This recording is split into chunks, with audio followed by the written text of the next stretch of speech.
منصور علی خان کے حوالے سے صحافیوں سے جو پیٹرول اور ڈیزل کی قیمتوں میں اضافہ کر دیا گیا ہے، صحافی حضرات آج کل غائب ہیں، خاموش ہو چکے ہیں، کوئی نہیں بول رہا۔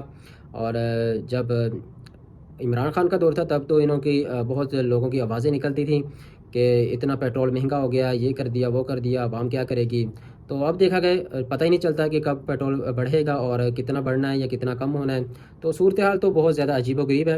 باقی ہم ایک صحافی کا جو آپ کو ٹویٹ دکھانا چاہتے تھے، وہ میرے پاس ابھی اسکرین کے اوپر نظر آیا تھا۔ میں نے سوچا کہ آپ لوگوں سے بھی شیئر کیا جائے کہ صحافی حضرات جو جہاں پہ بیٹھے ہیں آواز اٹھائیں۔ تو آواز تو کوئی بھی نہیں اٹھا رہا۔ ایک صحافی نے اٹھائی تھی آواز، منصور علی خان نے، تو وہ بھی اٹھائی تھی تب جب عمران خان کا دور تھا۔ اب تو انہوں نے آواز بھی نہیں اٹھائی، نہ کوئی ٹویٹ کرتے ہیں اس حوالے سے۔ تو جو تب آپ میری اسکرین کے اوپر دیکھ سکتے ہیں منصور علی خان کا جو ٹویٹ تھا، وہ کہتے ہیں کہ حکومت کو چاہیے تھا کہ پیٹرول اور پمپوں پر بڑے بڑے سائن بورڈز لگوا دیں جس پہ لکھا ہوگا گھبرانا نہیں۔ یہ سیدھی تنقید کر